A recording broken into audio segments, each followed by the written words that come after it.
So welcome everybody to this second seminars of the spring 2026 series of the International Loop Quantum Gravity seminars. We have the pleasure to welcome Mauricio Gabonal from Penn State.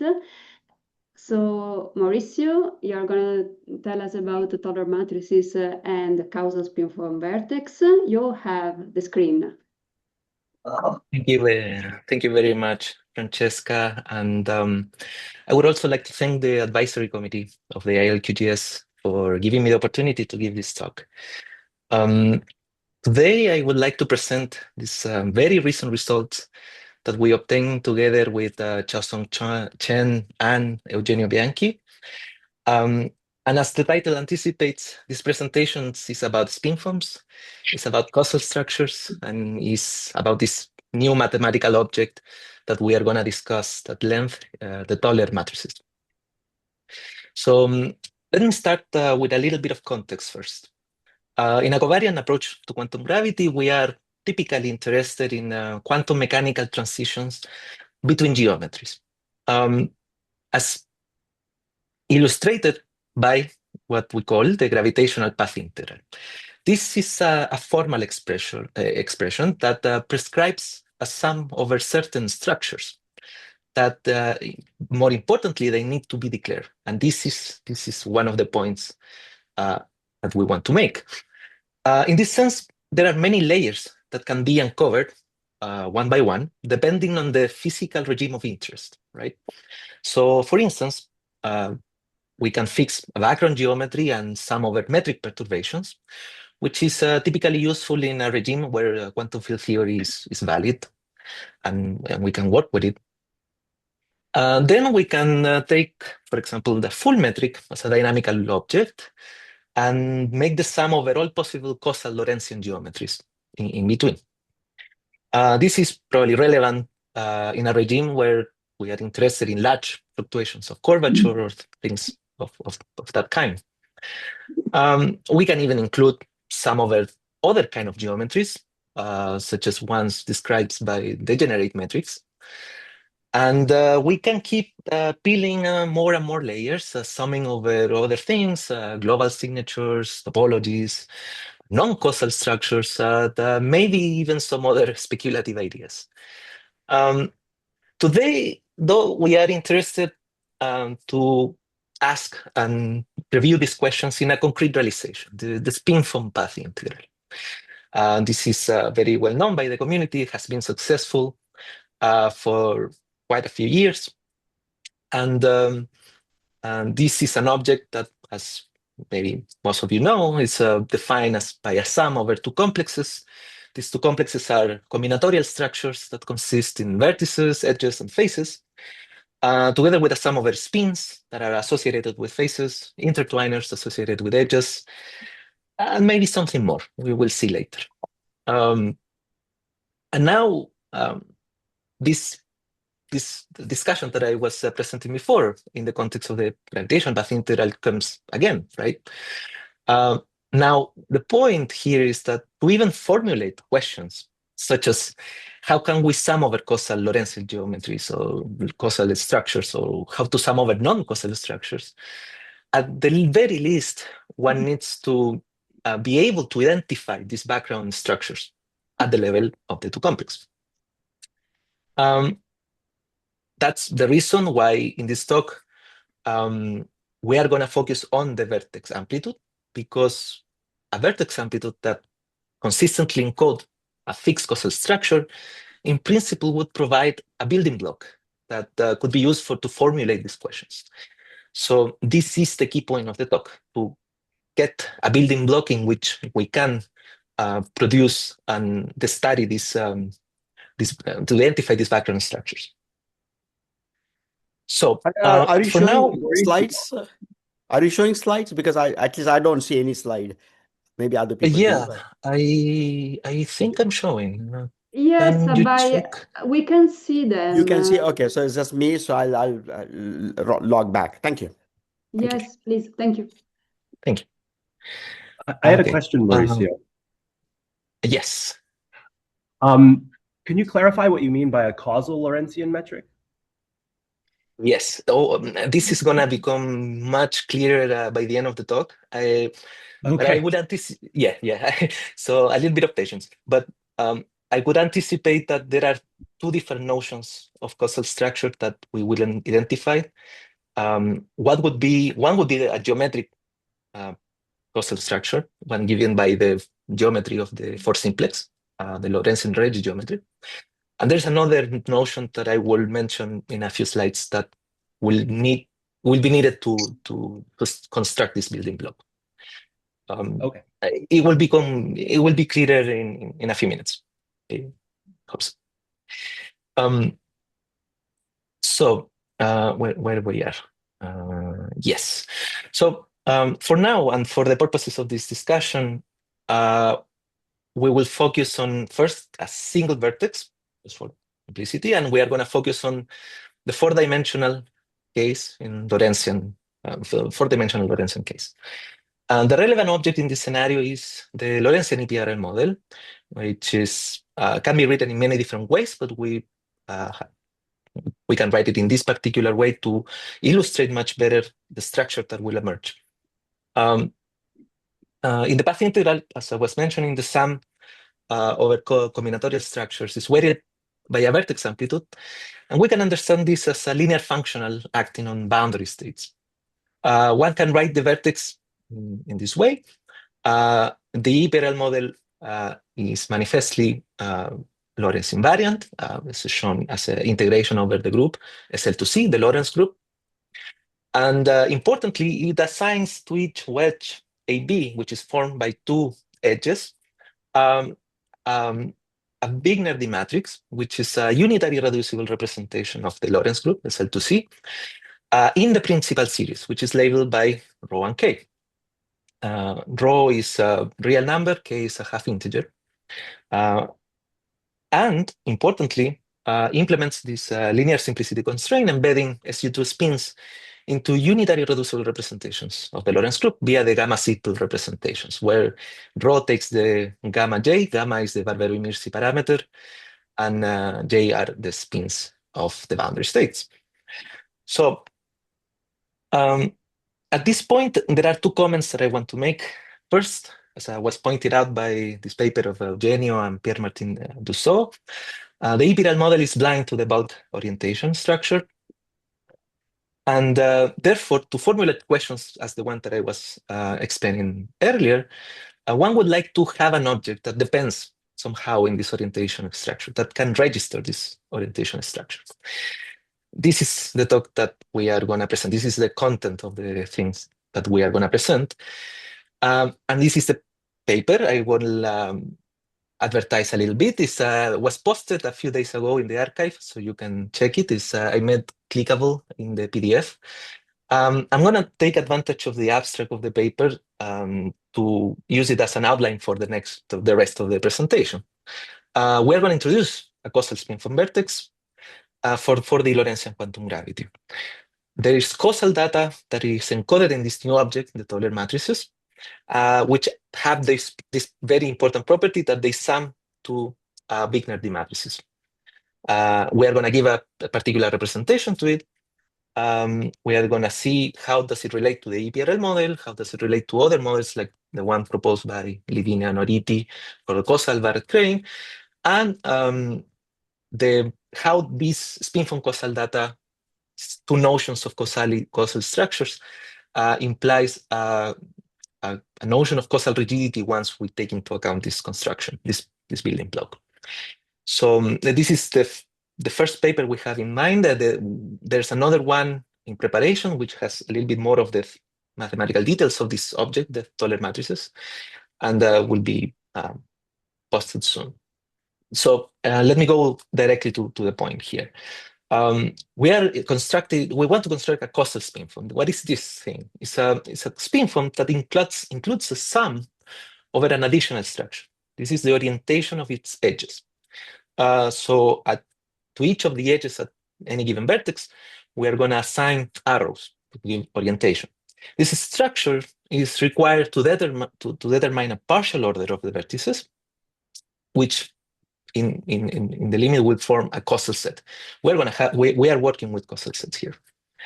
And the causal orientation, it's encoded by coloring each of these edges according to the following assignment. We take this assignment, which is if an edge is ingoing to the vertex, we are going to assign the value -1. If the edge is outgoing of the vertex, we are going to assign a value +1. This is what we call combinatorial causal data, and we give it a name, sigma. I want to emphasize here at this point, this structure, in the sense of causal sets, is combinatorial. There's doesn't know anything about geometry at this point. It's purely combinatorial. Now, the proposal here is to construct this building block, the spinfoam vertex, for four-dimensional Lorentzian quantum gravity. But importantly, we want it at a fixed causal structure, in the sense of causal spinfoams that I was mentioning before. So if that is the case, since we want something four-dimensional Lorentzian, we would expect that the Lorentz group will be still play a crucial role. And since it's causal, we need an object that can encode it. So if we start from EBRL, which is very robust model that we have, and vertex amplitude, we want to encode this causal data, these sigmas, each per wedge, but somehow we needed to include it in the vertex, and we see the Wigner-D matrices, and it seems that there's no space to include this information, where the causal data would go, right? So the proposal is to replace the Wigner-D matrix by a new object that we call the Toller matrices. Toller matrices are, we provided this in the paper, is a representation of this object. As you can see, it depends on the Wigner matrix. It's an integral over the Wigner matrices. It's weighted by a quantity, an object that we call the Toller poles, because they are the Toller poles. We're going to tell a little bit later what it is. And we provide a Feynman I prescription for this object, which will select either a T plus or a T minus. There are two of these objects, depending on the Feynman I sign. So this object, Toller matrices, are called like this in memory of Marco Toller, who maybe some of you may know was the advisor of Carlo Rovelli. So, and he, in the late 60s, he worked in the theory of scattering theory in particle physics, where these quantities, the Toller poles, play a crucial role in that context. So, and to emphasize, and one of the properties of these objects is that they sum to the Wigner matrices. And this is very clear from the relation of the principal value of 1 over x, as you can take the delta function, right? It's immediate. So at this point, one can say, well, okay, this is nice, this looks nice, makes sense, but one may say, well, is this another ad hoc proposal? Is this something that it was engineering in a very particular way, such that makes things work? And it would be fair to ask that question. So I will try to convince you that this object has been around for more than 50 years and has been there, and we just need to learn how to use it. To give some evidence for that, there's this nice book by Walter Ruhl, was written in 1970, and it's the Lorentz group and harmonic analysis. In chapter 4 of this book, precisely 4.5, there are these representation functions of the second kind, which are basically what we are dealing with today. It's the Toller matrices. And chapter 8, there's in fact a specific section on Toller poles, which shows that these are objects that have been around and have been there since at least 1970. There's equation 4.56, which shows precisely the thing that we are doing here. These are the functions of the second kind that was introduced by Ruhl. So in some sense, are you basically decomposing that those matrices, the Wigner matrices, the positive and negative frequency part, is that basically the spirit of the prescription? It is I think it's the idea, the intuitive idea. Intuitive. There is a caveat though, and I think this is important, that the Wigner matrix, the Wigner matrix, is a unitary representation of the Lorentz group. These objects by themselves, they are not Right. representations, but the combination of them, they are. And because it's in the context of harmonic analysis, it follows the logic of decomposing into positive and negative frequency. There are no frequencies here, but at least intuitively is the right Okay. idea. Good, thank you. Yes, so we're going to focus now on these reduced matrices because they're simpler to extract, and then we can compute them, we can do things with them. And for all of you that are not familiar with this, the reduced matrices can be obtained as via Cartan decomposition, right? Every element of the Lorentz group can be decomposed into a rotation, a boost, and a rotation. And therefore, we are focusing only on the pure boost part that is encoded in this small d matrix. For the Wigner matrices, the decomposition looks like this. For the Toller matrices, they look exactly the same. It's the same decomposition for each of the Toller matrices. And as I was showing before, in the new modern notation that we are using today, these two objects sum to the small reduced D matrix, Wigner D matrix. This is good. This is great. Now, for all of you that may want to have a more technical discussion, I can show what is the technical description given by rule. The main assumption and the important point here is that the small D matrices are entire in the complex row plane and the analytical continuation in the labeled row of the principal series. That means they are analytic functions. And therefore, using this rule proves the existence of these polynomially bounded functions that what we call Toller matrices. Now, I can go over these properties. There are three main properties. What are rapid decay in one of the half planes. There's some matching properties on the other half plane, and the pole structure, this object here, that are the Toller poles that I was mentioning, where the label rotates imaginary values that are associated to the spin, J, between J and L. But it's a little bit too technical, so I think it's much better to show it with pictures and diagrams. What do we mean by all this? What is the analytic content of the Toller matrices? So let's start from a reduced Wigner matrix, right? When the spins are equal, well, K equal J equal L, they take a very simple form. They can be expressed as hypergeometric functions. And as you can see here, we evaluated at some value of the boost, and we plot it in the complex row plane. So we have real part of row, imaginary part of row, and the function takes a particular form. It's not complicated, but it's also not quite simple. Importantly, this is entire, so it looks like it has some poles here in principle, but if you take the limit, you will see that there are no poles in this object, as you can see here. Now, if you take the Toller matrices, and this is another important point here, these are objects that can also be computed. They take also a form in terms of hypergeometric functions. It's a little bit more complicated. It depends on some signs, but it can be done. And here are the three important properties that I was mentioning, right? Toller plus has a fall of condition in the upper half plane. It goes to 0.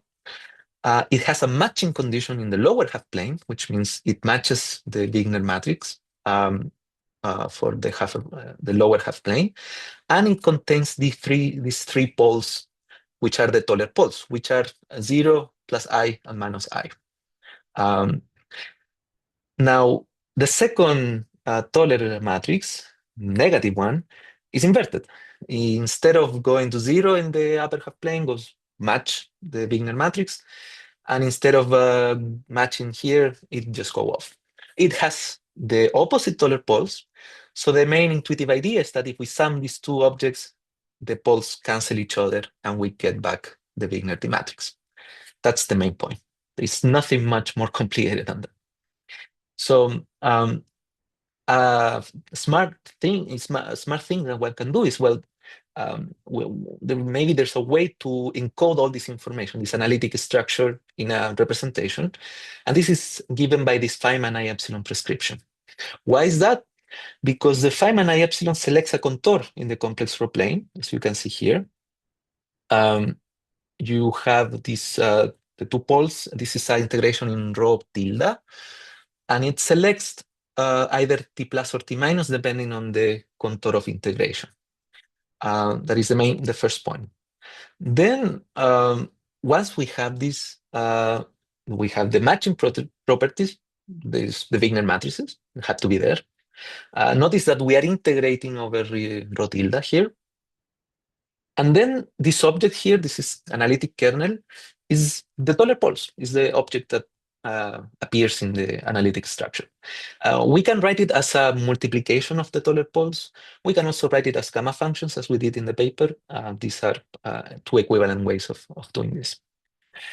So this is good so far. And as I was saying before, via Cartan decomposition, we can work with the small, big reduced taller matrices and therefore obtain the big ones. And with this object, we can work and do what we are going to do next, right? But first, let me stop a little bit, because I would like to give an important remark regarding these objects. There's a model, Barrett crane, which was very important at the early stages of spinfoam theory, which can be understood as a limit of gamma to infinity at fixed area when rho is gamma j. And the vertex amplitude depends on this object. The d rho 0, 0, 0 is a sine over rho sinh. And was introduced by a model proposed by Etera Levin and Daniel Oriti is for the causal version of this Barrett crane model. And the causal version depends on two objects. That was the decomposition of the sign into two pieces, e to the I plus I rho beta and e to the I minus I rho beta, which when they sum up, they get back Barrett crane. The model that we are constructing now, the logic that we're following, the strategy that we're following is precisely this one. This is the main logic. Now, this, as I was mentioning before, this is not only for the 0, 0, 0, 0 case, it's for any arbitrary spin as we want. So once we have all the pieces together, now we have this new ingredient, the taller T matrix, we can define a vertex amplitude with a fixed causal structure. Is precisely the object that I was showing before. Once we have, remember, this is for a single vertex, so there are, as I was mentioning, there's edges which are assigned a causal orientation, causal combinatorial data, a sigma 1 and sigma 2, and between two edges, there's a wedge, and this wedge will have the multiplication of the two causal data. And this gives us a procedure to do if we want to construct this vertex, right? To each of the wedges in this spinfoam vertex, we associate a taller matrix with a sign, a plus minus determined by the wedge orientation, right? As I was mentioning. This is induced by the orientations of the edges, and these orientations for the wedges, the multiplications of the two objects, gives -1 for any antichronal wedge and gives +1 for any cochronal wedge. This is, in fact, the building block I was talking about earlier. This is the object that we are interested if we are interested in summing over causal structures for the spinfoam integral, right? So far, this is a purely combinatorial discussion. This is the spinfoam, this is too complex, so on and so forth. Where does geometry enters? Where the causality in the sense of geometry enters here? We can go back for Regge geometry, right? If we are interested, for example, in the asymptotics of the vertex, we want to pick this on semi-classical boundary states and so on. So this is an important discussion we need to have, right? So there's a theorem, a Minkowski theorem, that it's very old and says that for any any set of vectors, we can determine, right, a particular object. There's a version for this that is for the Lorentzian for simplex and is given by the following statements. A set of 5 for vectors, NA, that satisfy the closure condition, the sum to 0, uniquely determines the Regge geometry of a 4 simplex, right? This is discussed in the in a few easy discussed in our paper in detail, and it gives a different way of constructing the Regge geometry of the Lorentzian for simplex as an alternative way of doing this in comparison with other approaches. For boundary tetrahedra, we can write this a space-like boundary tetrahedra. We can write the corresponding time for normals. They are time-like as this object, right? S here is what we call Regge causal data. This is another data that encodes if these 4 normals are past pointing or future pointing, and the nature of this causal data is geometric. There's the volume of the tetrahedron, and n hat is the unit time-like vector. So as you can see here, this is what we have, for instance, in Lorentzian Regge geometry. There are 2 classes of transitions. We have something 1 to 4. It's one boundary tetrahedron that is past pointing, goes into 4 boundary tetrahedra that are future pointing, or the class 2 to 3, which is 2 past pointing towards 3 future pointing. Now, using this information, this data, we can construct the Regge action for the Lorentzian for simplex, which takes the following form. It's written in terms of the area, and this causal data, this Regge causal data, enters directly and explicitly here. Now, again, we have a multiplication of these 2 objects, which tell us basically that we have either cochronal or antichronal tetrahedra. And beta here is the product of 2 of these normals, and it tells us basically the boost from one tetrahedra to another tetrahedra, and given by the cosh of this angle beta, the boost. So once we have all this information, I will skim a little bit because I will go directly into the asymptotics, right, of this vertex. I will be glad to give a little more technical details, but I want to make the point clearer at this level, right?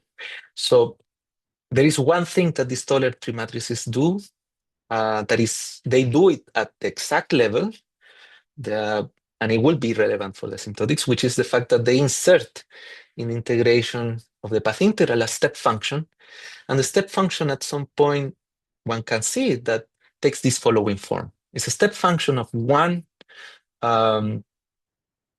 There's one sign plus here that indicates that it reads one of the startup points, and it takes the multiplication of the 2 causal data, the combinatorial causal data and the Regge causal data.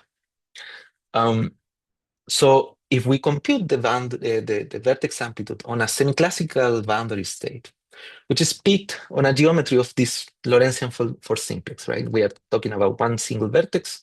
We have one single for simplex. In the large spin limit, this object, the taller matrix, selects one zero point, as I was mentioning, and enforces something that we call causal rigidity. I'm going to describe it what it is. If for all couples of all the wedges that we are having here, we have the following situation. If they agree in the sense of the causal classes, by this I mean, if at the combinatorial level I have one edge going to 4 edges, as I was showing here on the left, and on the boundary state I have one tetrahedra going to 4 tetrahedra, these causal classes will agree and their main result is that the causal vertex gives an oscillatory exponential of the Regge action. On the other hand, if these causal classes disagree, if I have a combinatorial causal structure given by 1 to 4, but the Regge geometry it's 2 to 3, they disagree, then what we have is exponential suppression of the vertex amplitude. And this situation, this is what we call causal rigidity, for reasons that seems self-explanatory. So I think I went a little bit too fast. I had a lot of time. I'm actually happy for that. I hope it was not too rushed. But I am gonna finish with a summary of this talk, this presentation. First, we introduce the subject, Euler matrices. To the risk to sound redundant, I will say it again, Euler matrices, which satisfy this property, and crucially, they encode this causal data, sigma. We propose this new causal vertex amplitude for 4 dimensions in Lorentzian quantum gravity, which replaces the Wigner matrices by these Euler matrices. And we studied the large spin asymptotics of the causal vertex, again, peak in semi-classical boundary state on a non-degenerate Lorentzian Regge geometry. And that was actually a very important point. And this gives a form of causal rigidity.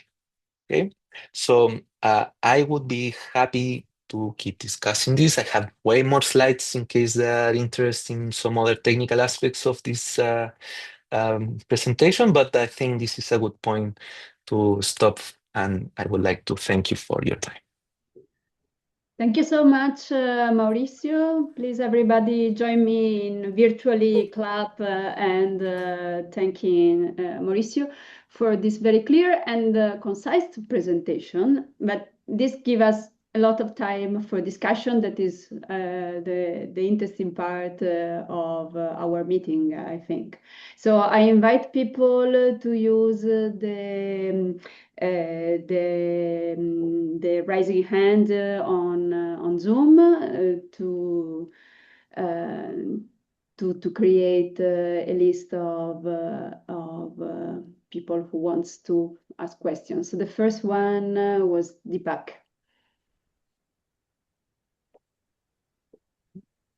I think you're muted. Yeah. Yes. Yeah. So, so this is really remarkable work, Mauricio. I just wanted to ask. I remember, I think in Loops 22, Pierre Martin Dussault gave a talk on something similar. Can you tell me what exactly the connection of your work with that work is? Yes, this is a good point. Thank you for your question, Deepak. I think I will use it as an excuse to go to one of the technical slides, which is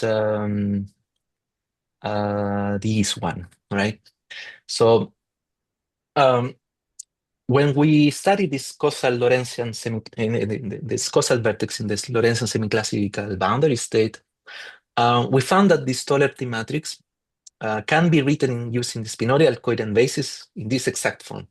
And this, I want to emphasize this. This is exact. There's no limit taken here. This is just writing the Euler matrix in this new basis, the coherent spinorial coherent basis.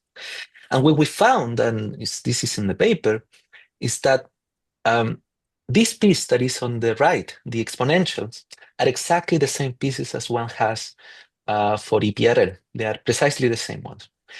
This new object, the Euler matrices, what introduces are these two quantities, these two objects. One is a step function. And this is a step function that selects one of the saddle points of the in the large spin limit, and it gives this causal rigidity. This step function was precisely what the work of Pierre-Martin Dussault was proposing in that work in the early in 2021, 2022. Now, in that approach, the proposal that they were discussing at that time was if we have something like a step function in the integration that would restrict the integration limit, that would be good, because that will restrict the integration limit and then will give us one of the saddle points, and it will be a super nice thing to do. Now, here, what we're saying is that, well, this step function is not something one can put by hand. It naturally arises from the pure structure of these Euler matrices. Is it there? It's encoded in this object. And it's not the only thing. There's another piece here that there's no way one can guess it. This is a new part of the new properties of this object, which is, we call it a distribution because it has a support at x equal to 0. It's basically a bunch of derivatives of delta functions. And this is part of the things that it would be interesting to further discuss and do research in the future. So the connection is there. We are taking this proposal by Pierre-Martin Dussault and the main structure. I want to give credit to that. We all want to give credit to that. That this could have been impossible to do without identifying the relevant structures that are arises at the combinatorial level and at the discrete Lorentzian Regge geometry level. So thank you for the back. I hope that answers the question. So just to clarify, Pierre's proposal was heuristic, and yours shows how this arises rigorously. Is that correct? I would say, in principle, yeah. The proposal of them were more than heuristic. I think it was concrete, but it was rendered ad hoc at some point because it was putting this step function by hand. There was no in principle mechanism to do it. But then the results were clear. What happens once you have the step function is very clear what happens later, that it selects one of the saddle points and so on. So as you say, it's correct. What we are doing this now is a very concrete way of doing it, and it's based on this object that is a natural object that appears in the Lorentz group. Thank you. Abai? Yeah. So I want to go back to this issue about actually the Euler matrices as Euler introduced them, right, for particle physics. So in that case, for example, I mean, it seemed to me just from one slide that you showed that conceptually what is happening is perhaps the following, and I want to ask you if something like this is true. Namely that if you just look at the classical theory, you just have the symplectic structure, which is really retarded minus advanced Green's function. And that does not require anything non-local or anything like that. But when you go to Feynman path propagators, then we need this I epsilon prescription, which actually introduces the notion of positive and negative frequencies. So when I was talking about positive and negative frequencies, I meant really the I epsilon prescription in the propagator. I mean, it seems to me that you're doing something similar in this case. I mean, but now for spinfoams, right? I mean, that namely you had a certain propagator, quote unquote, and now you're splitting into two parts, and that is like getting the I epsilon prescription. Now, quite some time ago, Henderson, Campiglia, and I had this paper on cosmological spinfoams, where we had done a similar thing. But there, of course, you can't talk about positive and negative frequencies because you can use intrinsic time variable in the relational time thing. And there, exactly the same thing happened. Namely, there was a decomposition into two parts, and we extracted the Feynman propagator. Now, the point was that when you had done the positive frequency part only, so to say, then you get all inner products to be positive. The transition amplitude in that you get some metrics, and then that with positive frequency condition, quote unquote, or your final prescription up here, then you get a positive definite the inner product becomes positive definite, which it was not before. And to some extent, Oriti also pointed this out again. So to me, it seems to me that this could be just applied to the cosmological spinfoam and recover that whole structure that was referred to. And then also that might also give you more insight about talking about the the Hilbert space structure on the in the physical state. I mean, that's what spinfoams would give you, right? I mean, there will be inner product between incoming and outgoing states, and that amplitude actually vertex thing is actually extracting the physical state. And normally it would have both positive and negative frequency components, but with your decomposition with the Taylor matrices, you are getting the positive frequency component, and therefore the inner product will be positive. So it seems to me that there's a whole bunch of structure here, which I sort of vaguely see, and I just wanted to have your comments or Eugenio's comments on parts which are more or less exactly aligned and parts where it completely differs or whatever. Thank you, Bai, for the question. I think this is an important point to make, and let me go to something very concrete to show precisely what you say. What we have introduced here, exactly this, at the single vertex, is it's the building block, as I was saying, right? Now the question is, what do we do with this building block? Well, how do we use it for? And there are a huge amount of possibilities that one can apply for. So, for instance, we notice here that we can sum over causal structures, and as we do it this defines one way of doing this causal vertex and gives only the positive exponential. One can do otherwise, and this actually defines another co-causal vertex, that we call it, if we define it with a negative sign, and we get the only way of getting the other sign of this exponential. This obviously would be useful to clarify this relation to other proposals, as you were mentioning, by not only the definition of the vertex, but in terms of applications. Now, again, at this level of the single vertex, one can see other things. For instance, the fact that the EPRL model decomposes in these three pieces, one with the causal structure in one orientation and in the other, and this third component, which are non-causal structure, which in fact decomposes in 900 out of the 10,000 configurations of the EPRL model. So here, an important question is like you say, well, we can use the vertex amplitude to only do this, only take one of the causal structures. We can also use it to construct some of our causal structures and still having a cosine in case one wants a projector instead of a propagator. And I think this gives a lot of flexibility in terms of what this object can be used for. And then there are questions about what happens when there are many vertices, and then what happens in the other aspects of the theory. Like, let's say we fix the two complex, and we say, well, because of this causal rigidity, what happens is that if we define a causal vertex where there's only causal structure, multiplication of causal structures for one kind of one orientation, and then for the other, we still, in principle, may have also a cosine at the end, and have this projector-like behavior, which is probably not the situation if one has only one of the two causal structures. Application for cosmology, I think I would be so happy to see it. The thing that you mentioned about, I think, is important.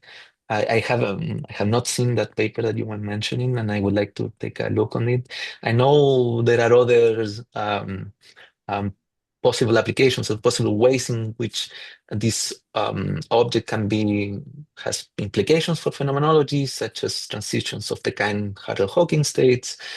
And there's also the tunneling for spinfoam black hole to white hole. I know that the good thing about this is that it gives a lot of possibilities. But at one stage, one has to understand the meaning of these possibilities. And it could be that only some are allowed. For example, you may get a non-positive definite in a product, with all except for one. I mean, that's what happens with the propagator. We get a so there will be conditions that will come. Okay, a quick question was finally, does this have anything at all with the causal thing that Renata Lowell and other people talk about, the causal vertex amplitude. And I mean, yeah. I agree that is probably unlikely that it has anything to do, but it's not completely obvious to me because more recent work, they claim that more recently they don't need a preferred foliation and they can just do causal structures and so on and so forth. And so I don't know. Yeah, the dynamic Yeah, so I don't know. Yeah, I wouldn't anticipate much. I don't know if Eugenio has comments on that. I'm not familiarized with that work, so I prefer not to say I'm not sure. much. My inclination is to think probably not, but on the other hand, because of the recent work that they claim that they don't need a preferred foliation anymore, they might have been some. Yeah. So if Eugenio has a comment, that'll be great. Thank you. No, nothing that we can see so far. Okay. Let's move to, we have a queue of questions. So let's move to Florida. Hi, Mauricio. Thanks for the very clear talk. One thing I was not sure about, when you mentioned that the critical point equations are imposing that these sigma orientations match the this S variable, which was labeling whether normals are future pointing or past pointing. This S is not a new variable, is it? Is it just coming from the other data, the spins and the, okay, got it. So the critical point equations are imposing that the new data is consistent with the rest of the data. Okay. Another Correct. thing, Yes. so you mentioned that the Toller, yeah, sorry. Just to point out that there's one slide that I think tells that story more concretely. This is the way one can do the asymptotics for EPRL. And what we find there is that we can write this as an exponential where these two saddle points contribute, right? And the evaluation of this one of these quantity that appears in the exponential, that is the one associated to the Regge action, already contains the Regge causal data S, A. So once you take into consideration you reconstruct the Regge. This is basically, one can write the Regge action as this product there. It's another way of identifying where the causal properties of the Lorentzian for simplex are encoded. So yeah, I agree with that point at first. Okay. So another thing, question I have, you started out by mentioning that the two different Toller matrices, when you add them together, you get the Wigner D matrix.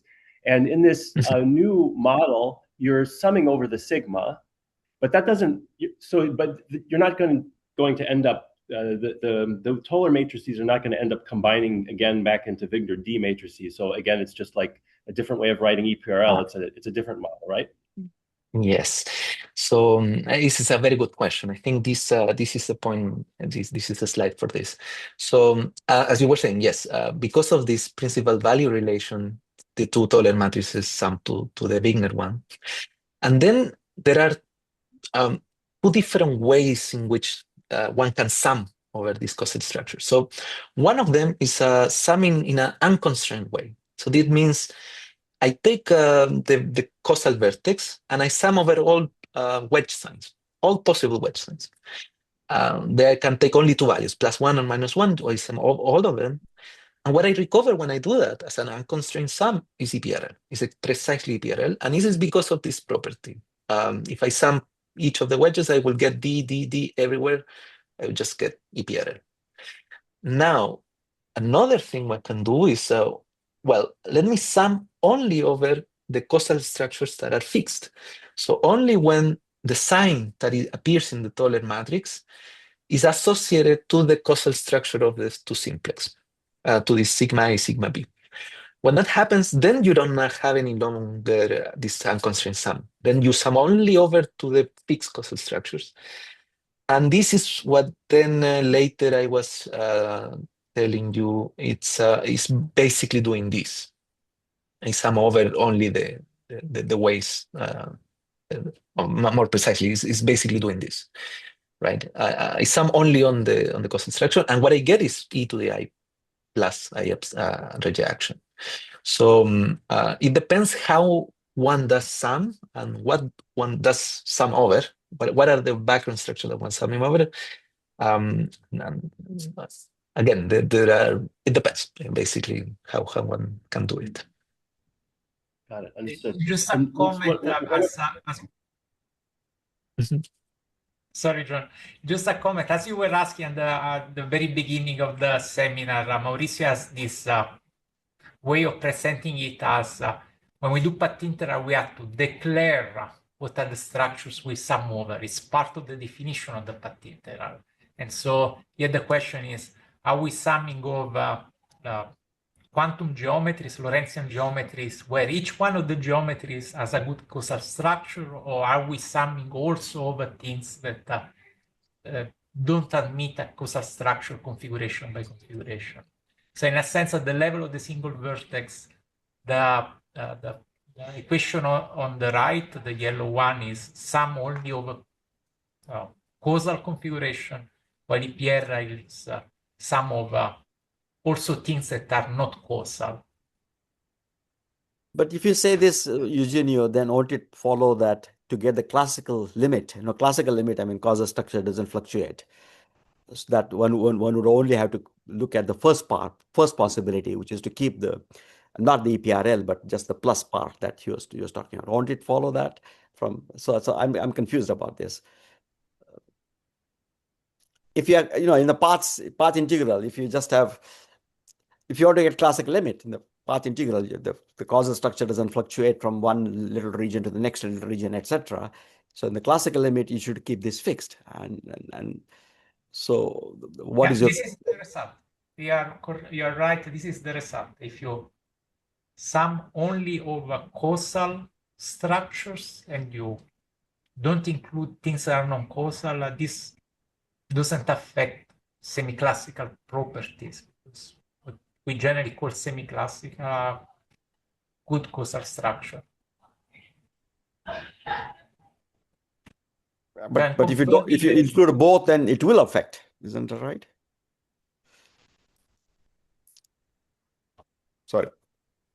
Eugenio, do you want to answer, or Mauricio, do you want to answer to this? And then if I can put a finger on this, vice versa, do you expect that there are phenomena in the deep quantum regime that in order to be captured requires both causal structure?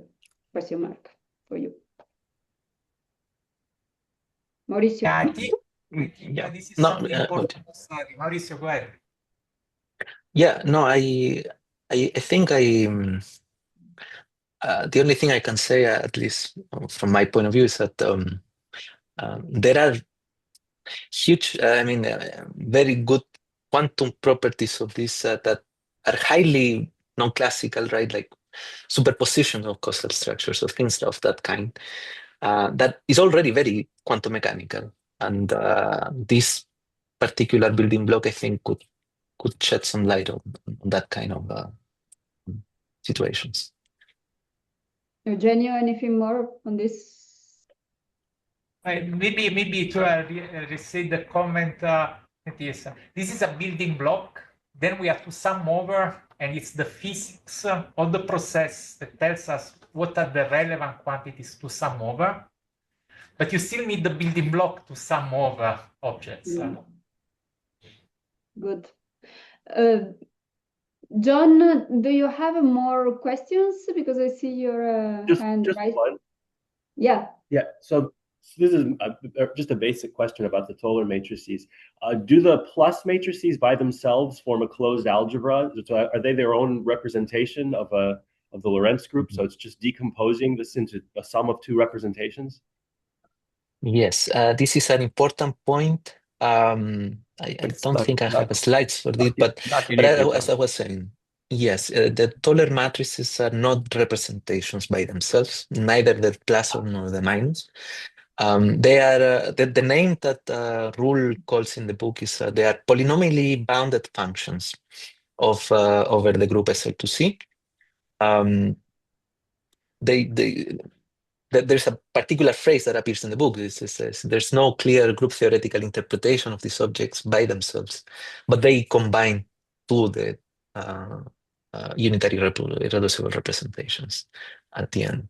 So yeah, I think this is an object that I'm not quite sure has been studied in detail in the mathematical literature. It was actually quite hard to find things that are related to this specific object. So I think it would be super important and interesting to learn a little bit more about this quantity. Good, thank you. I have no more questions. Let me check if I understand John's question. John, were you asking if taller matrices can be expanded over representations, if they are the sum over some representations? Was this the question? No, I was just asking if you take two plus matrices and multiply them, do you get another plus matrix? Do the pluses form a closed algebra among themselves? No, as far as we understand, they don't. Okay. They don't have a group theoretical structure. What we understand so far is really that they are functions over the group with specific properties. They are not normalizable, for instance. They are specific property, but they don't have group theoretical properties under multiplication. One thing that Toller describes is he expects, and I don't know if this is settled, but he expects that if one starts from a larger group where you include time reversal, like a Poincare including parity and time reversal, then this is the reduction of representations for the larger group. But we couldn't reconstruct the proof of this statement. So this is something still open for us. But he clearly argues that he obtains these starting from inhomogeneous Poincare, including the discrete symmetries. Okay, thank you. I see Hal may have something specifically on this, right? Yeah, that's right.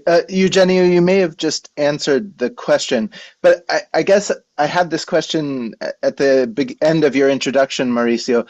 What does define them if it's not a group theoretic property? Is it the sum decomposition, or like what are we using to pick them out if we can't, if it's not from symmetry?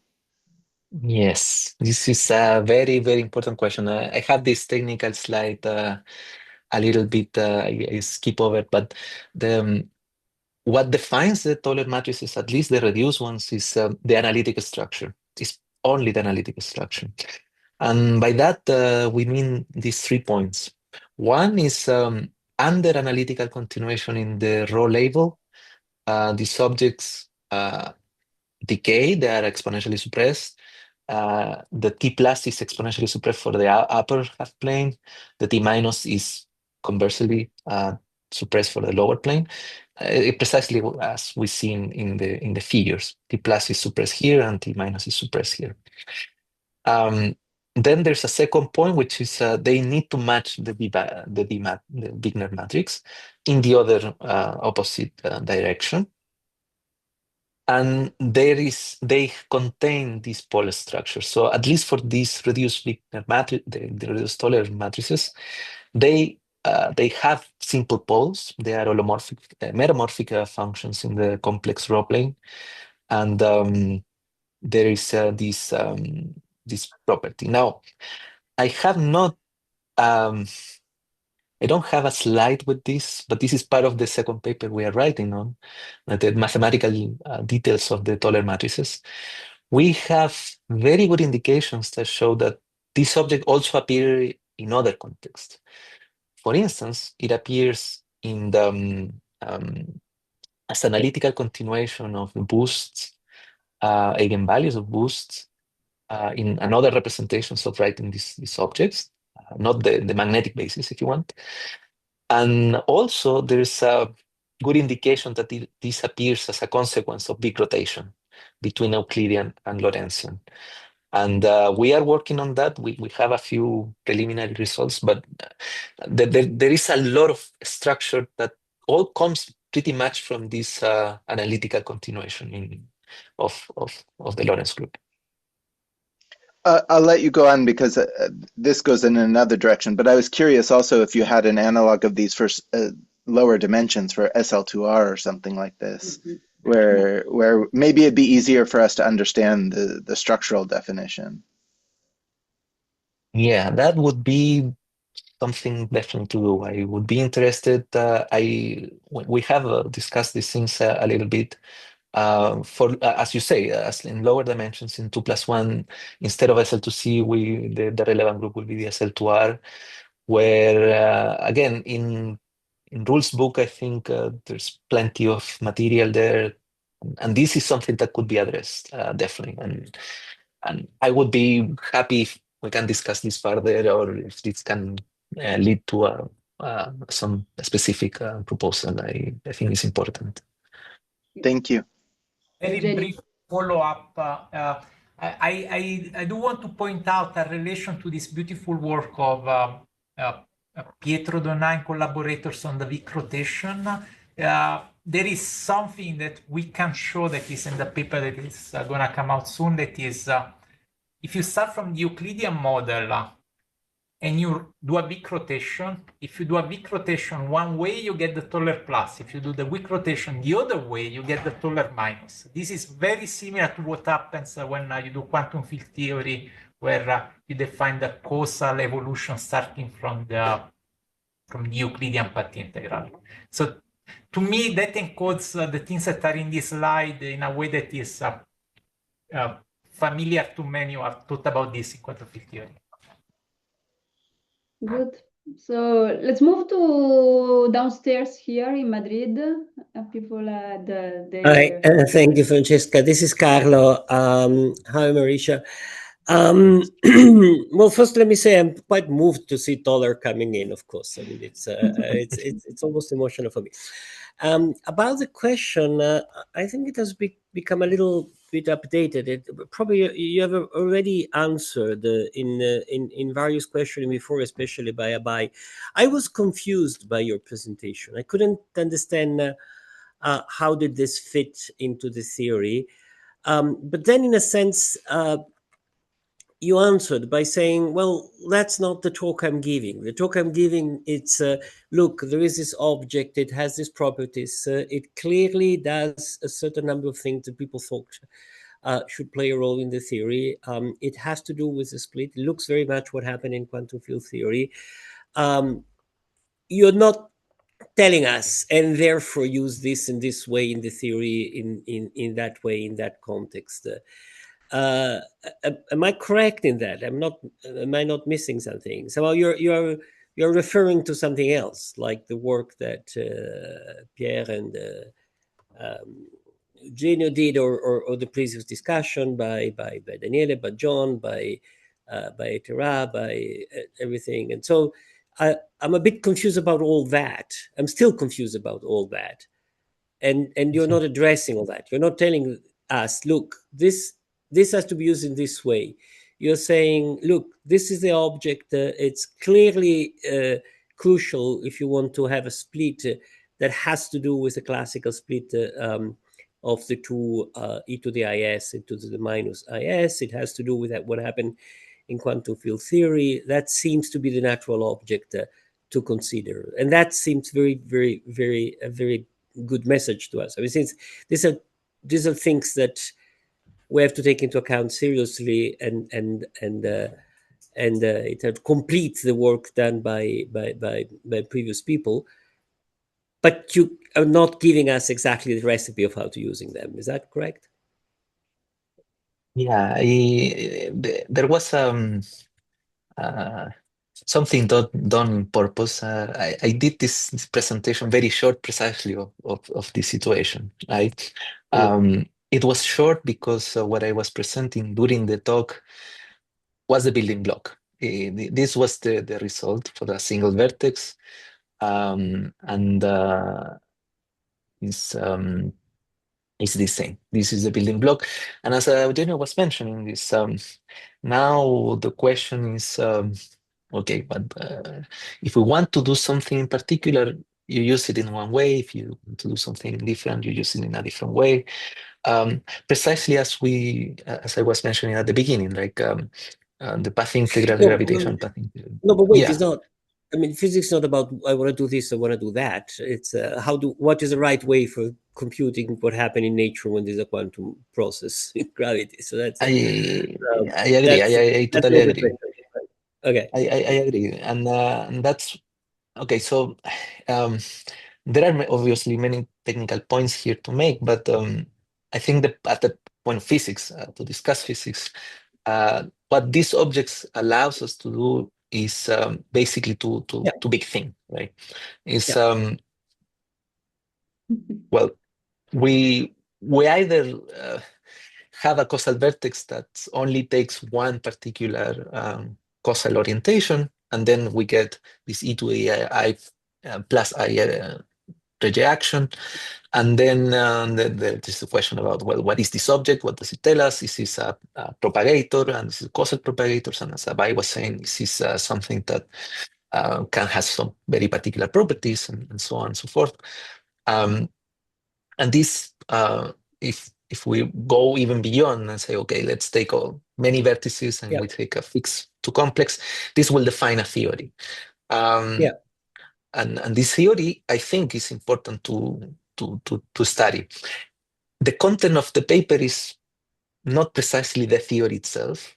It's not something that I believe we are addressing. I mean, we put it as part of the discussion of the paper. It's something definitely to do precisely and rigorously.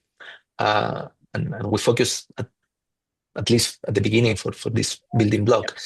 Now, there is something important to say in this context, is this particular property that we expect to happen, and is this if we are taking this point of view of say, well, the path integral we need it as a projector.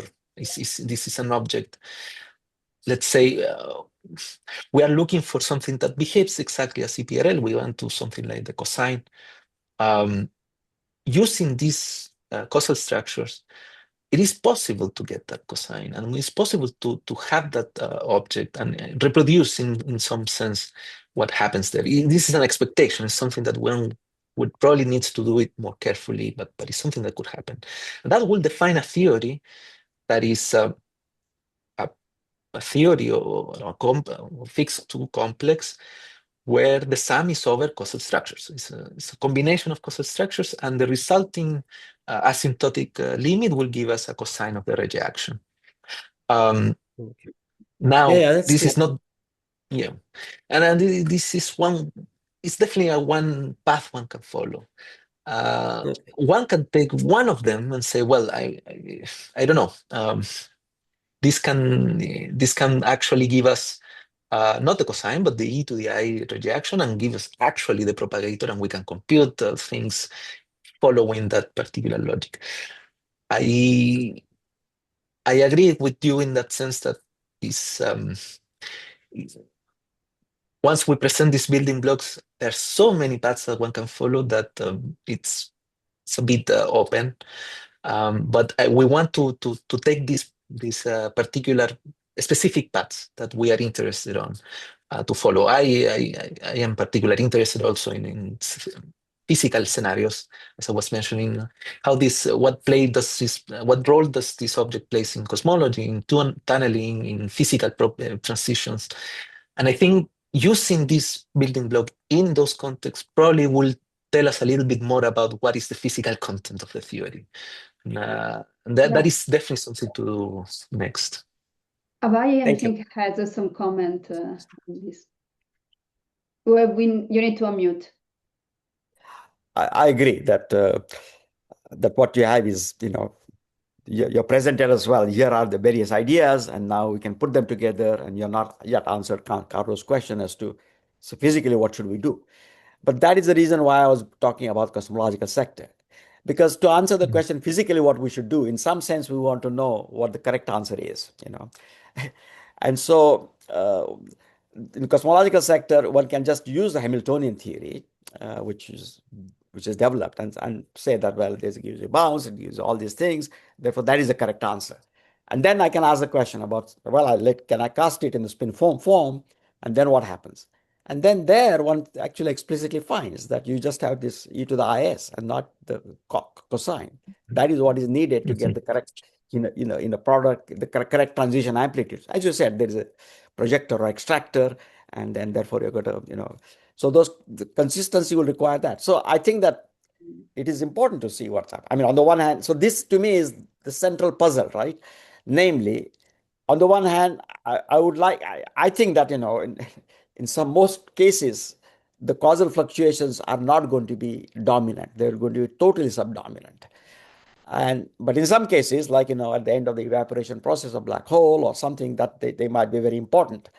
And so I think the question is really to decipher this. But we can start with quote unquote tame. It's not tame because there is a big bounce and the singularity is resolved in cosmology, but still is relatively tame. And so one can ask there. It is relatively okay. There's a precise sense in which it is relatively tame, but let me not digress.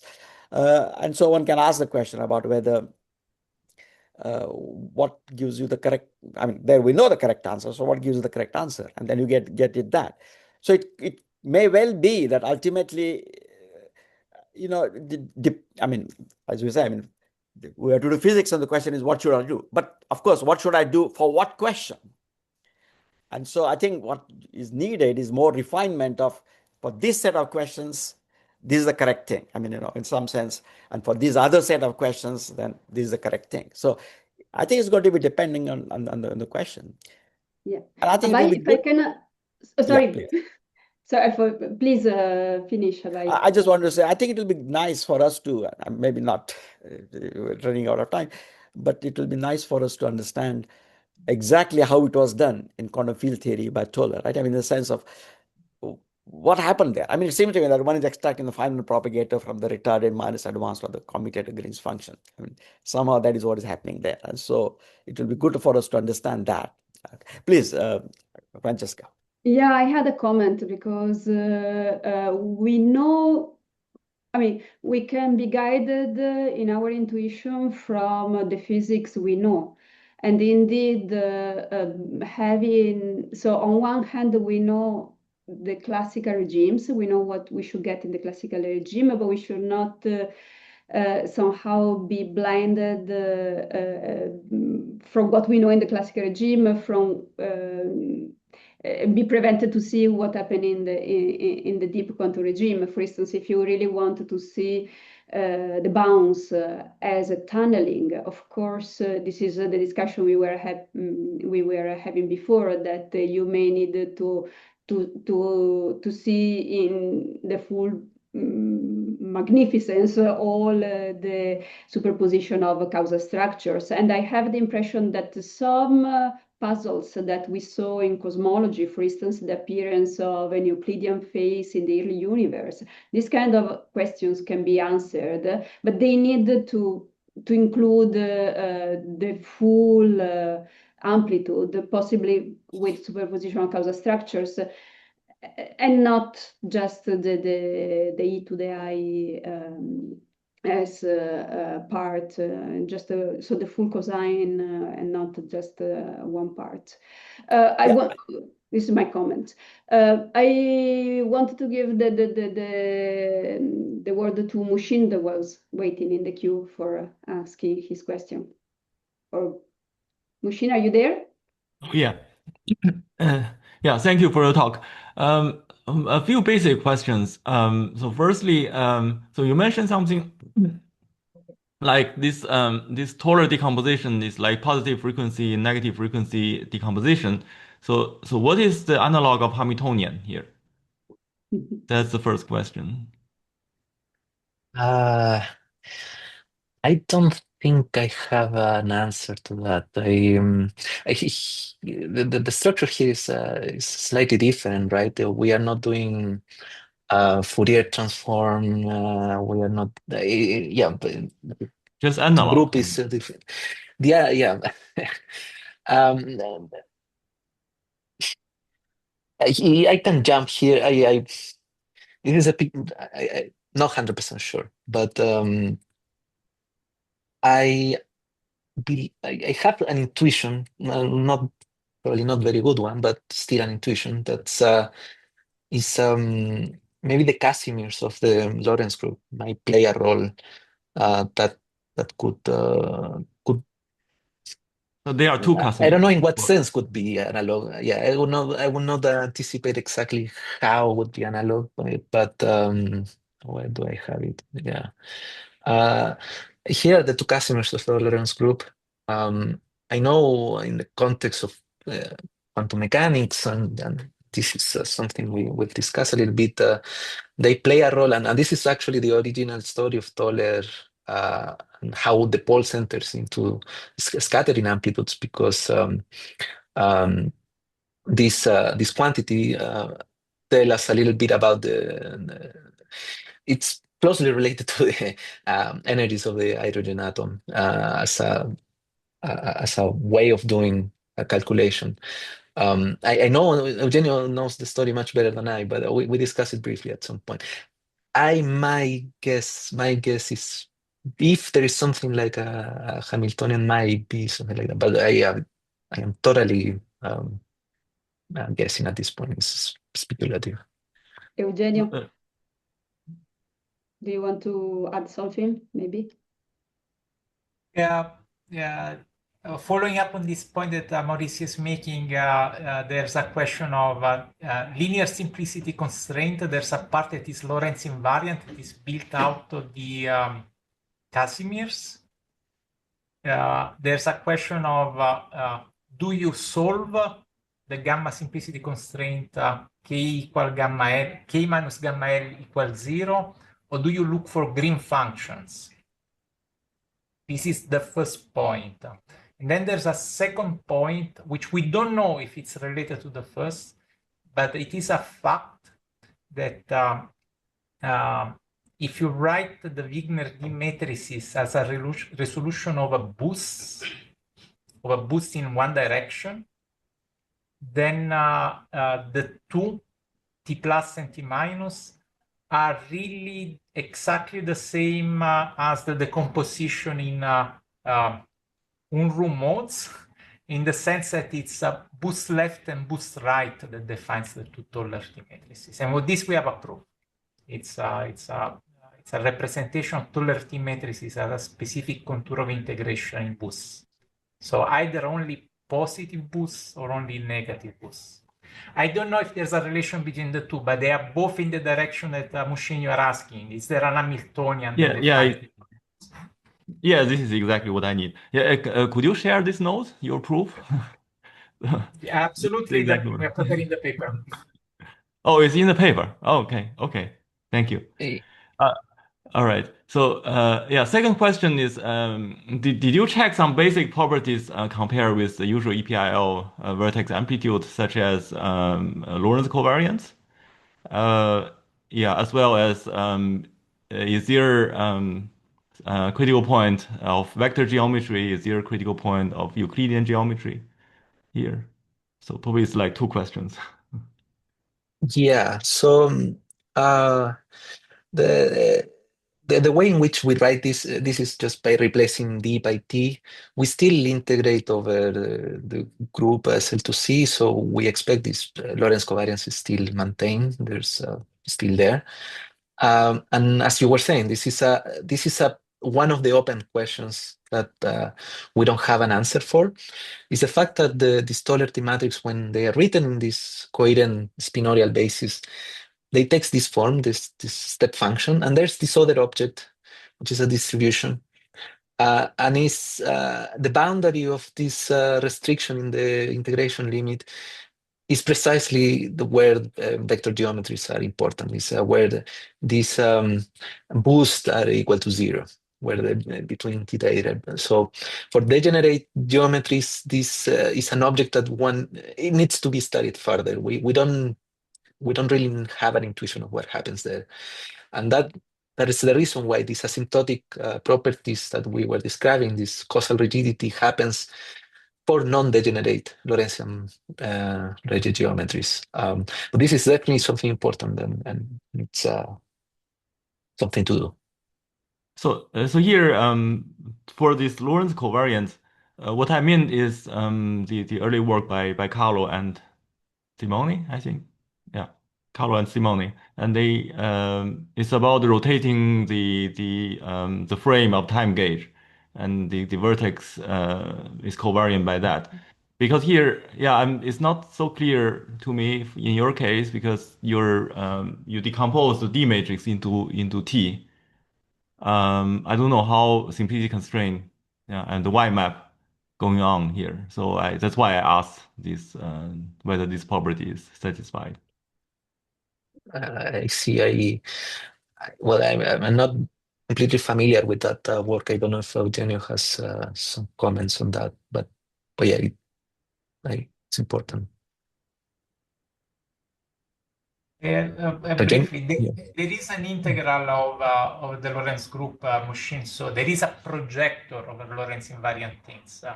But maybe you have something more specific in mind, and it would be good to look at it, especially if you see something to be done. Okay, thank you. Good. I see more questions from Deepak and maybe from John in Florida. Deepak, please try to be concise because it's Always late. Francesca. Yeah. So this is, I'll try to be concise, but there are few parts.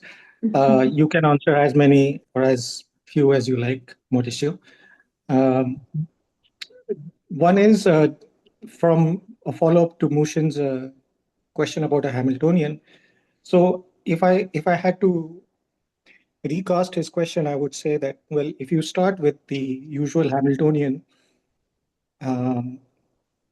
which doesn't have any causal structure built into it, right? How would you modify that Hamiltonian so that this spinfoam vertex that you have would be the result of the evolution of that Hamiltonian? Okay, so that's one thing. Then I'll just quickly mention my other 2 points. The second point is that you said that T is not a unitary representation. So in that case, are the transition amplitudes calculated for just the T matrices, are they unitary? And finally, the third part is that this has to do with scattering amplitudes. Can you tell us more about where that comes from? Thanks. Okay, I think I can go probably in reverse. But is this scattering amplitude the story of, if I get the right question, is the story of where this comes from in the sense of Toller, right? What did Toller did? There the story is, it's a little bit intricate. This is late 60s. The people were doing scattering amplitudes, scattering theory in different ways. They were trying to find ways in which compute this scattering amplitude in an easy way. And then what was developed first by Regge, they were called Regge poles, and then later by Toller poles, were literally poles in the sense of analytic structure in the scattering processes, in different scattering processes. And this was studied in different groups in 04 and then in the Lorentz group. And they identified these particular points in which these scattering amplitudes diverge, which can have an interpretation when takes the physics into consideration. And that's the origin of the story. Like the poles come from that point, from that perspective.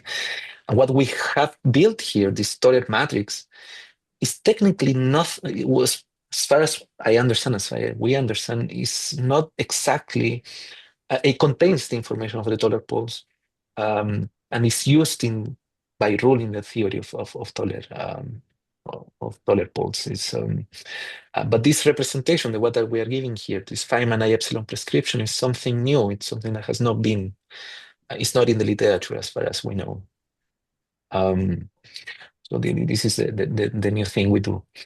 And the other questions about the Hamiltonian, again, I might not have a very clear indication or very clear idea, but I can remind something that might be important and relevant for this context, which is this paper by Teitelboim in the 80s, now Claudio Bunster, who's working this work on the doing the path integral in the Hamiltonian formulation, first as a particle, as a free particle, relativistic particle, and already at that level, one has this this situation in which one can integrate doing the path integral of the free relativistic particle if one takes the lapse function to be unconstrained, you sum it for all possible values from -infinity to infinity, or you restrict it to some specific values, like positive values of the lapse. And then there's already this whole discussion that I think was addressed very clearly in this paper by Etera Levin and Daniel Oriti in this causal version of Barrett-Crane, where they give this example of how does this work. So if one is interested about how this appears from the Hamiltonian perspective, I think there are indications that points towards that goes along those lines. I think that's what I can say, at least. The third question was about unitarity of the polar amplitudes. Yes.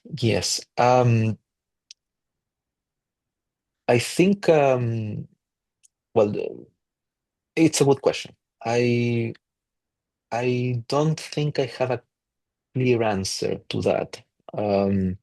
I understand the point that these are not unitary representations.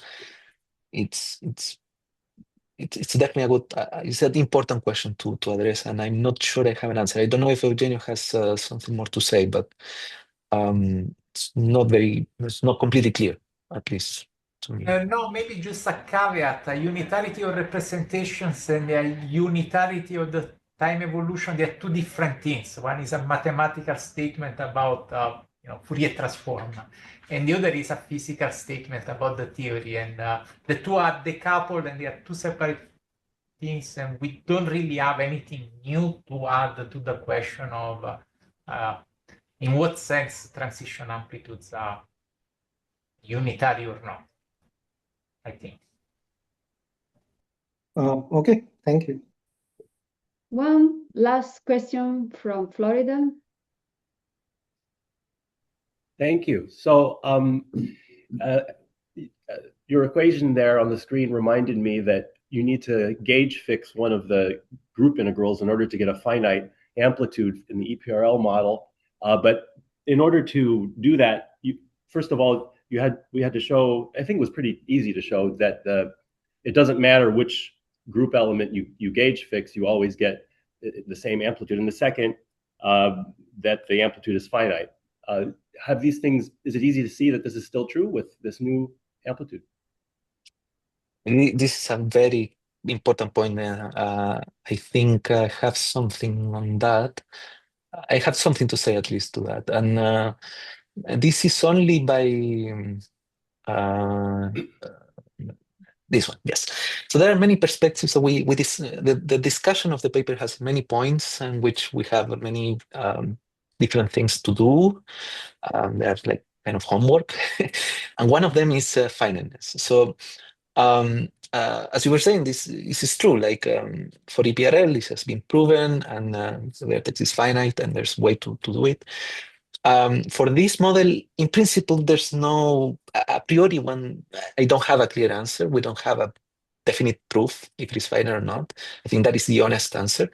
But if history serves of any guide, there's this model proposed by Daniele and Etera, the causal Barrett-Crane, that in principle, naive power counting, if you do the calculation, would have indicated a possible divergence. One can see it because the poles, they might have a problematic structure. If you do it in the integral of boost, for example, then in principle, one can say, well, this is not finite. But a detailed calculation later showed that, in fact, the vertex was infinite and was finite. It would be important to check this properly, but maybe there is a chance that a similar situation happens here. Wonderful. So thank you so much, Mauricio. Actually, I want to thank all the author of the paper that you have presented. So Mauricio, Chaosong, and Eugenio, thank you so much. We are looking forward for the follow. Nice. Nice to see you, Chaosong. We look forward for the follow-up paper for more technical aspects, and we look forward for all the discussions that arised from today, maybe to be developed further. Thank you.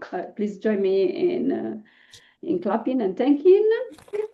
And I remind you that in 2 weeks, Mushin Han from Florida Atlantic University will be the next speaker.